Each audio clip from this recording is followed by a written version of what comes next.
Hello, my name is Callie Hasty, and in this video I will be talking about why I chose education as my major and the lesson that I chose to do for this class.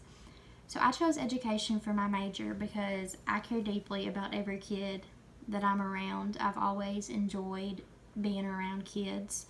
They've always brought joy to me and to my life. When I become a teacher, I want to make a positive impact on every single student.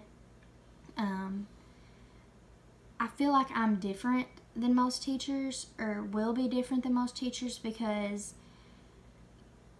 I will care for their lives outside of the school. I want to make a positive impact on each of their lives, not just inside the school system, but whatever I can do to impact their life outside the school system.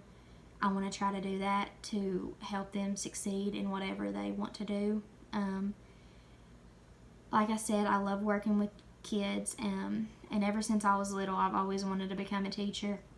I would always dress up and act like I was a teacher when I was little, and I've had very positive teachers in my past that I've looked up to, and they're big role models in my life, and that's what inspired me to want to become a teacher. So what I want to accomplish in teaching is I want to let every student know that it's okay to be different. There's different ways of learning, and there's different ways of understanding how to learn. I want to be able to make creative ways for them to learn, whether it be using manipulatives or different strategies, whatever is the easiest way for them to learn. I want to be able to create that way and allow them to learn in a way that they will understand. I also want to create a positive work environment with the other teachers around me. I feel like if you have a positive work environment, that it will be much better for the students, and the students will get much better education if all of the teachers and all of the students are working together as one. So in my lesson plan that I chose to do for this class, I was not able to teach it due to the COVID-19, but I did create a lesson plan, and it was a kindergarten math standard. In this math standard,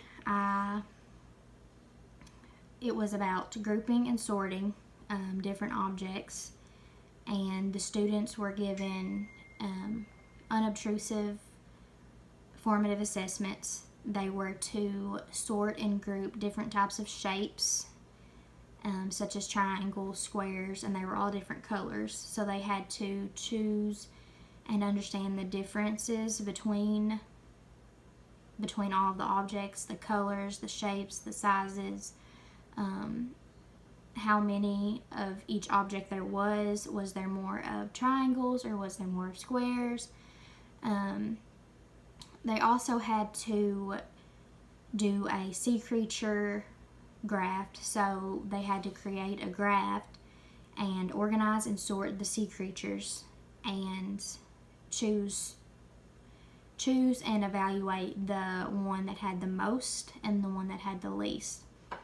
So this followed the standard, and I feel like it got them excited and engaged in their learning, because they wasn't just doing a worksheet, they was doing a hands-on experiment, and I was also able to collect data while I was observing. I was walking around, or I would have been walking around and observing each student, creating a check mark or an X on their name or by their name if they had met their learning objective. Okay, so if they made fewer than 2 errors, they did meet the learning objective. If they made more than 2 errors, they did not meet that learning objective.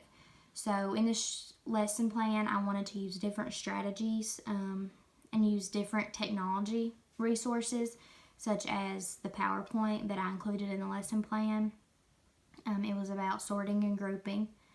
It allowed the students to engage in the PowerPoint and participate in learning and in the instruction throughout the PowerPoint. I also attached a YouTube video that the students would enjoy. It's a very fun video and allowed the students to also interact with that video.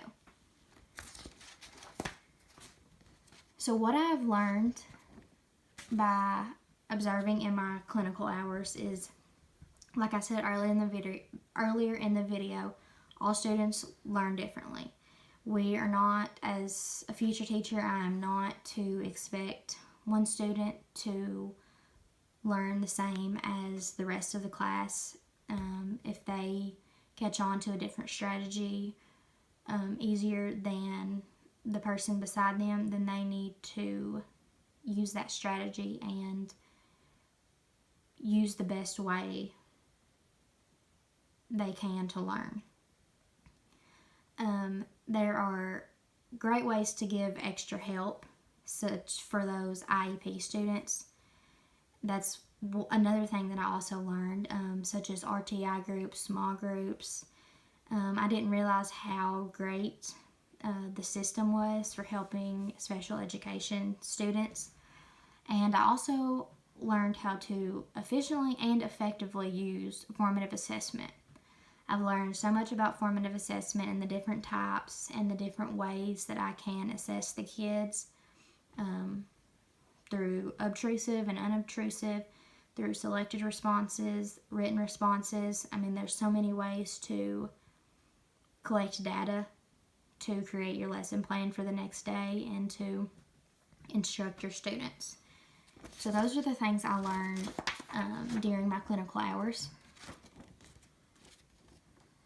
And lastly, to close the video, I just want to talk about how very excited I am to pursue my education in elementary education. I'm so excited to work with these students and make an impact on their life and to spread positivity through everywhere I go and make a positive impact not only in the student's life but the people around me that I work with, my coworkers, all the students and the teachers in the school system. I want to make a positive impact wherever I am, and most importantly, let the kids know that I love them and I appreciate them and I will always be there for them. Thank you.